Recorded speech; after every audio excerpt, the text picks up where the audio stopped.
सुप्रभात मंडळी.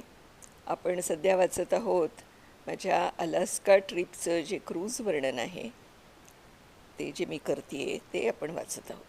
तर काल आपण बघितलं की आमचे 2 दिवस किती छान गेले होते त्या क्रूजवरती. आणि आता आज आमची एक्सकर्शन टूर होती जुन्नर येथे. तर कालची किचन ट्रिपचं तर मी वर्णन केलंच आहे.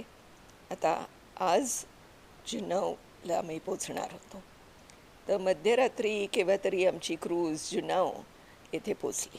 जुन्नर हे अलास्काचं कॅपिटल आहे, राजधानी शहर मोठं आहे. सकाळी 8:45ची आमची एक्सकर्शन टूर होती, म्हणून सकाळी लवकर उठून तयार झालो. एक रेस्टॉरंटमध्ये दक्षिण भारतीय पद्धतीचा नाश्ता मिळतो असं समजलं होतं, म्हणून तिथे गेलो. पण फक्त डोसा असतो असं समजलं, म्हणून सगळ्यांनी त्याचीच ऑर्डर दिली. पण एवढे डोसे येईपर्यंत वेळ लागेल म्हणून मग पॅनकेक पण मागवले. पण दोन्ही गोष्टींनी आमचा अगदी पूर्ण भ्रमनिरास झाला.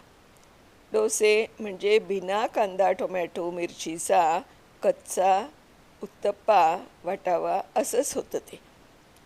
पण मग तसंच पोटात ढकललं. पॅनकेक ठीकठाकच होता आणि क्रूजच्या बाहेर निघालो. आमच्या गाईडने बसमध्ये सांगितल्या बसा म्हटल्यावरती आत गेलो. येथे प्रत्येक ठिकाणी सुरक्षिततेची काळजी कशी घ्यायची याची सविस्तर माहिती दिली जाते. म्हणजे बसला काही झालं तर कसं बाहेर निघायचं, ड्रायव्हरला काही झालं तर बसचं दार कसं उघडायचं आणि त्यालाही कसं बाहेर काढायचं वगैरे सगळं इत्थंभूत समजवलं त्यांनी आम्हाला. मग प्रथम त्यांनी ग्लेशियर बघायला आम्हाला घेऊन गेला. तिथे बर्फ तर होताच आणि शिवाय एक छोटा धबधबा पण होता. खूप फोटो काढले. तिथेच नगेट फॉल म्हणून एक स्पॉट होता, पण खूप उंच चढण होती आणि त्या मानाने आमच्याकडे वेळ कमी होता, म्हणून थोडी चढण चढलो, पण वरपर्यंत जाता आलं नाही. त्यानंतर पुन्हा बसमध्ये बसून तिथल्या जुनईच्या ग्लेशियर गार्डनमध्ये गेलो. ही जागा पण खूप छान आहे.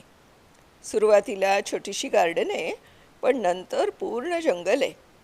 एक छोट्या बसमधून 600 फूट उंचपर्यंत घाटसारखा रस्ता आहे. 400-500 वर्ष जुनी झाडं आहेत.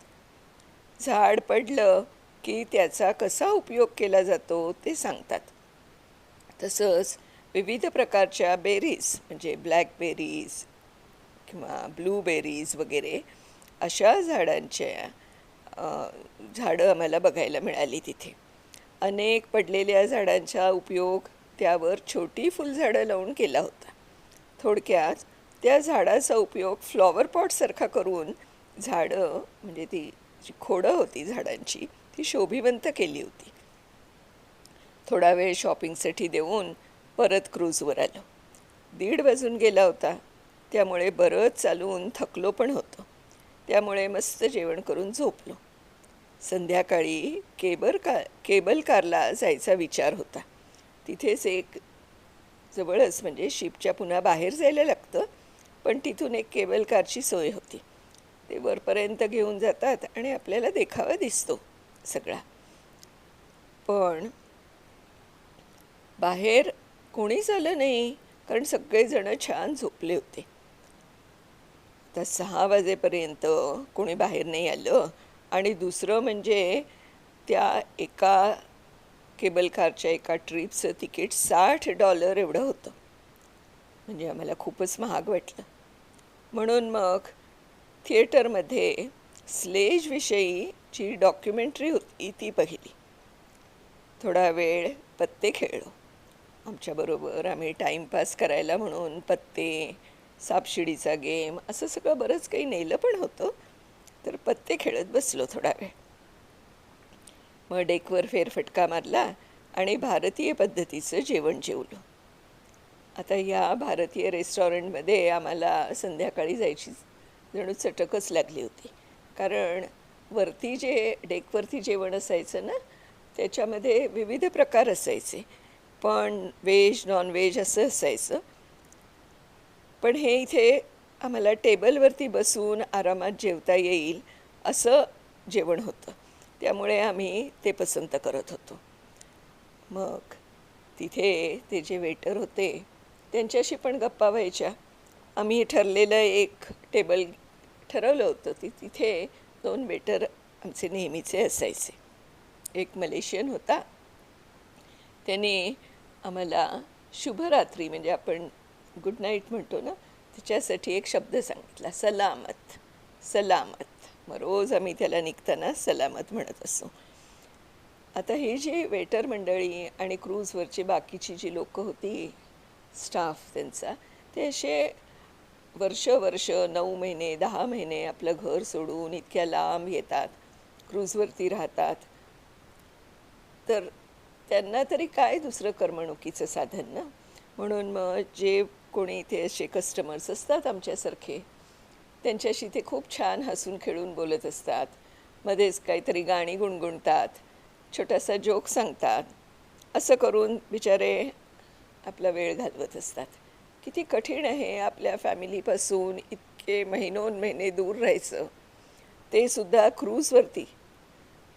म्हणजे किती कठीण आहे ना. आजूबाजूला सगळं पाणीच पाणी. पुन्हा केव्हा जाणार त्याची निश्चिंती नाही.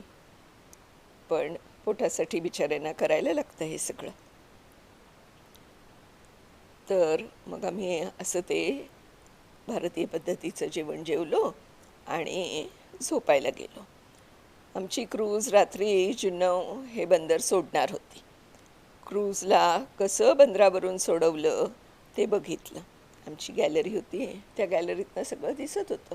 5-6 ठिकाणी असे मोठमोठे दोरखंड लावून त्याला बांधून ठेवलं होतं आमच्या अख्ख्या क्रूजला.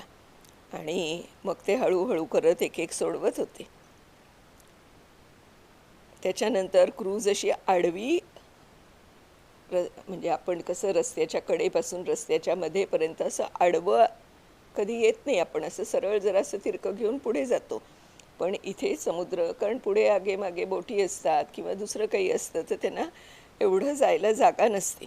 म्हणून ती बोट अशी आडवी समुद्रात येते आणि मग पुढे जाते. मग आता त्याच्यासाठी त्या एवढ्या मोठ्या शिपला पुढे नेण्यासाठी एक पायलट बोट पण होती. मग आमची बोट जेव्हा पुढे पूर्ण समुद्रामध्ये गेली तेव्हा ती पायलट बोट परत मागे आली आणि आमची क्रूज पुढच्या प्रवासाला निघाली. यासाठी किती माणसांची मदत लागते ते जाणवलं. ते जे दोरखंड बांधलेले असतात ते सगळे सोडवायचे, तिथनं काढायचे.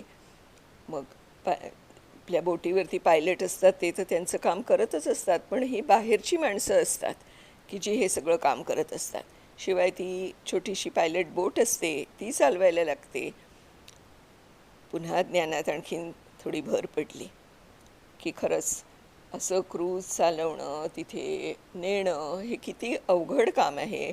आणि फक्त आपण आणि आपले एम्प्लॉईज एवढंच धरून चालत नाही, बाकीच्या लोकांशी पण आपल्याला किती संपर्कात राहायला लागतं ते कळलं. मग रूमवर जाऊन झोपलो. आता उद्या दुपारी पुन्हा एक गाईड टूर करायची होती, म्हणून मग लवकर जेवावं लागणार होतं. म्हणून सकाळी फक्त चहा आणि कॉफी आणि एखादं बिस्किट खाऊ असं आमचं सगळ्यांचं ठरलं. आणि आता झोपायला गेलो. आता ह्याच्या पुढचं जे वर्णन आहे ते मी उद्या सांगणार आहे मंडळी.